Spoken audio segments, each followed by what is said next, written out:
Este es un vídeo correspondiente al tema 2, análisis, y más concretamente a su sección número 4, recursividad. En esta sección vamos a estudiar cómo calcular el coste de los algoritmos recursivos. Dice, en la complejidad temporal de un algoritmo recursivo influyen todos estos factores. Por un lado, el número de llamadas recursivas generadas por el método.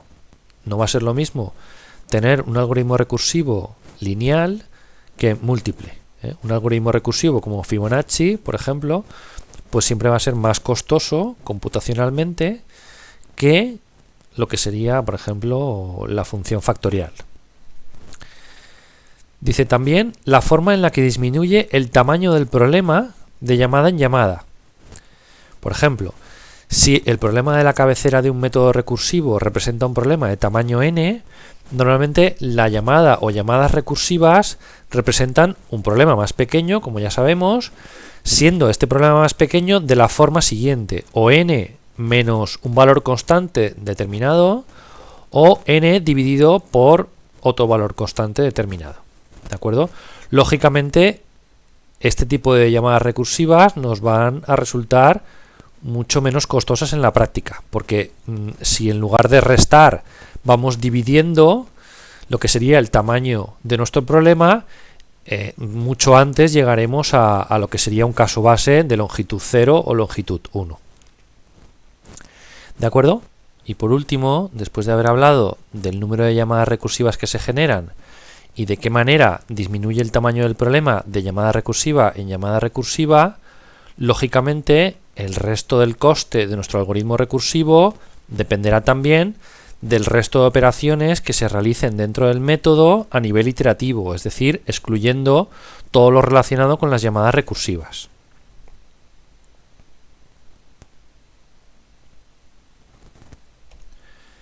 Bien, para poder analizar la complejidad o el coste de un algoritmo recursivo, vamos a utilizar lo que vamos a llamar las ecuaciones de recurrencia.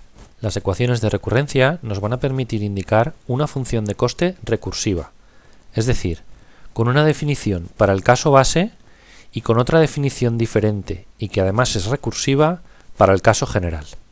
La idea es que a partir de las ecuaciones de recurrencia poder obtener una expresión única de la función de coste asociada a nuestro algoritmo, dejando de ser recursiva y dependiendo únicamente de la talla del problema. Una solución para desarrollar nuestras ecuaciones de recurrencia y poder obtener así esa función de coste única sería la técnica conocida con el nombre de despliegue de recurrencias, también conocida con el nombre de técnica de sustitución. Bien, vamos a ver un ejemplo, el archiconocido ejemplo del factorial recursivo. Os recuerdo un poco cómo era la implementación. Teníamos un caso base que decía si n es 0, es decir, si estoy intentando calcular el factorial de 0, el resultado es 1.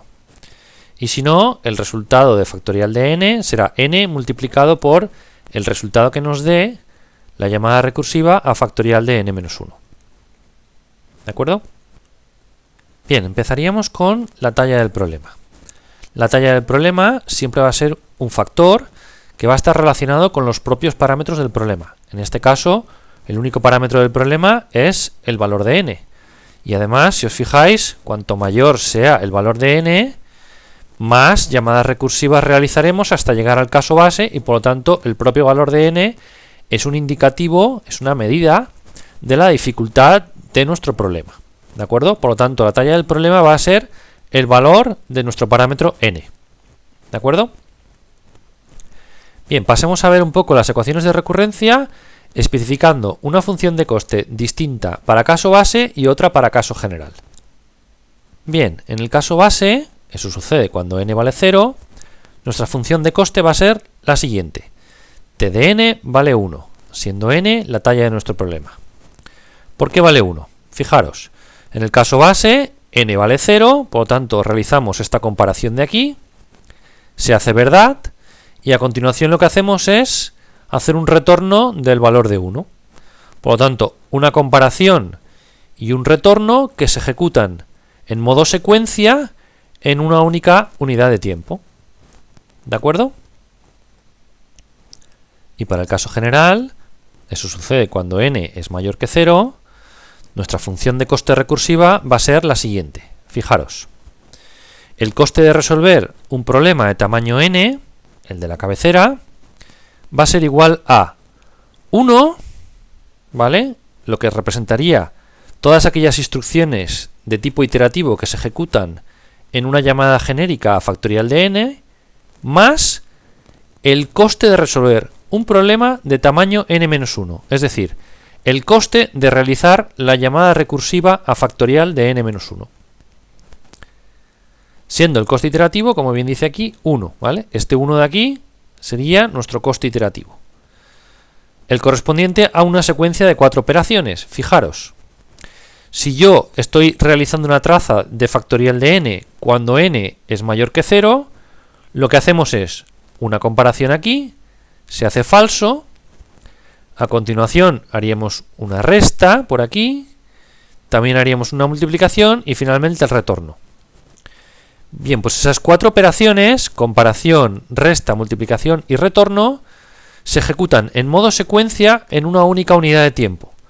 Fijaros que esas 4 instrucciones se ejecutan siempre independientemente del valor de n. ¿De acuerdo? Por lo tanto, esas 4 operaciones tendrían un coste iterativo de 1. ¿De acuerdo? Y luego simplemente tendríamos que añadir el tiempo que nos costaría hacer la llamada recursiva, que es de talla n-1.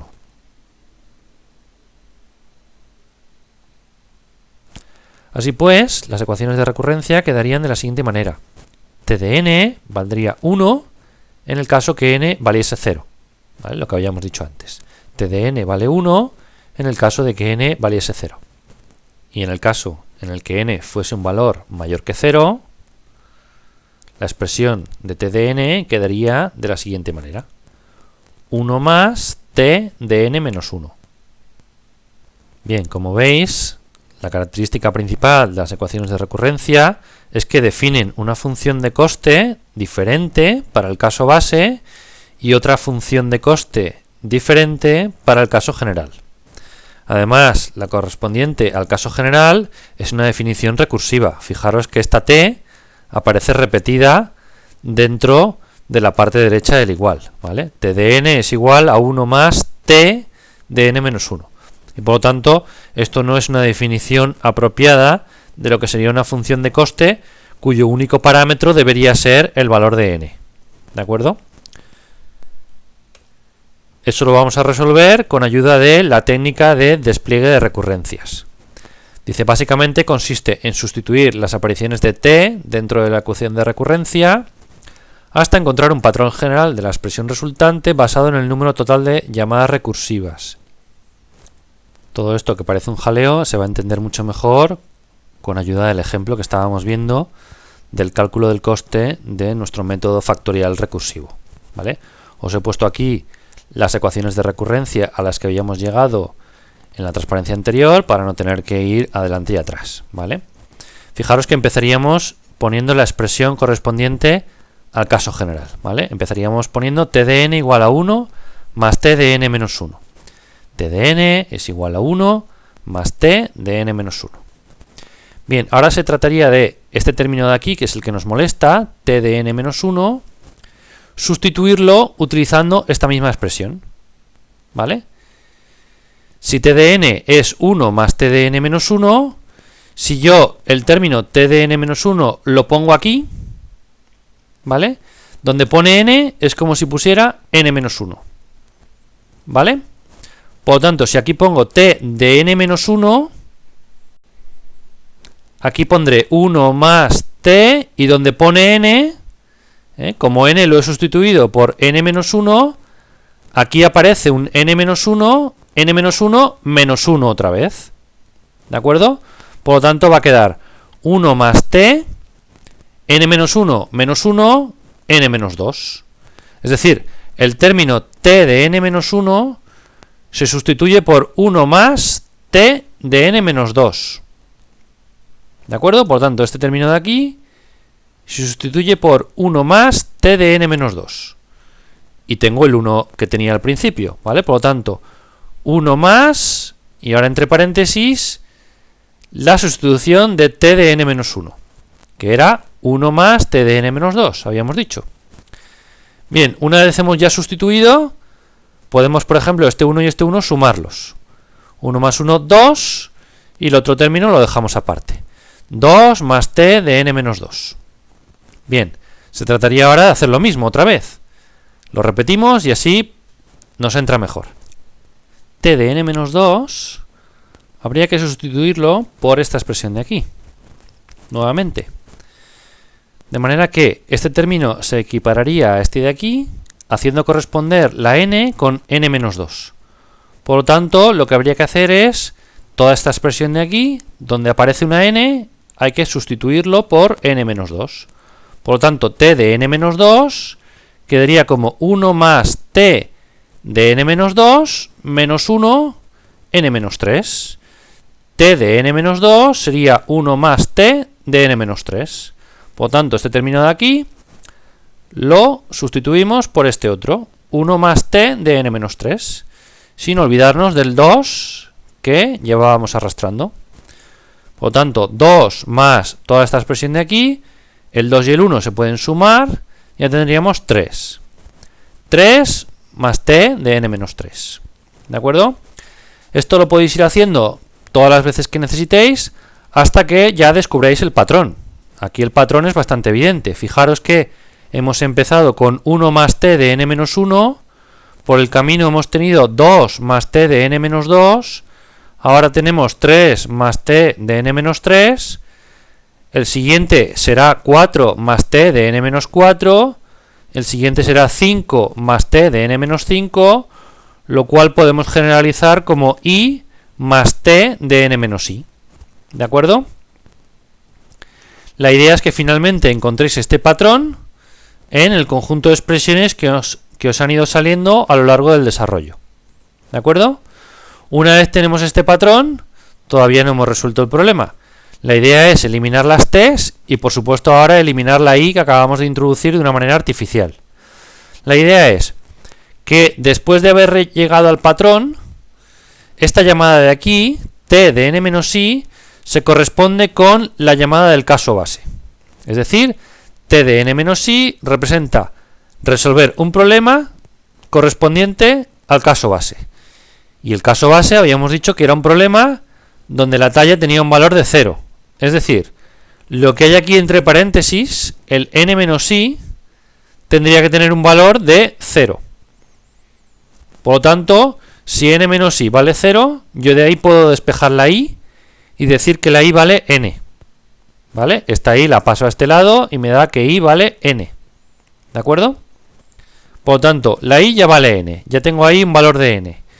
Y ahora simplemente tengo que calcular cuánto vale t de n-i. Pero n-i ya habíamos dicho que valía 0, por lo tanto, estamos intentando calcular cuánto vale t de 0. Y t de 0 es precisamente el caso base. T de n cuando n vale 0, es decir, t de 0, ¿qué vale? 1. Por lo tanto, esta expresión de aquí, i, la sustituíamos por n, i vale n, y este t de aquí es t de 0. T de 0 vale 1. ¿De acuerdo? Por lo tanto, nos quedaría n más t de 0, siendo t de 0 1, finalmente nos quedaría la expresión n más 1. Es decir, t de n tiene una expresión de n más 1. Absolutamente un polinomio de grado 1. Una recta. Coste lineal. Como conclusión, t de n tendría un coste de n más 1 y en notación asintótica diríamos que el coste de nuestro algoritmo pertenece al conjunto tecta de n. ¿De acuerdo? Muy bien, pues nos vemos en el siguiente vídeo.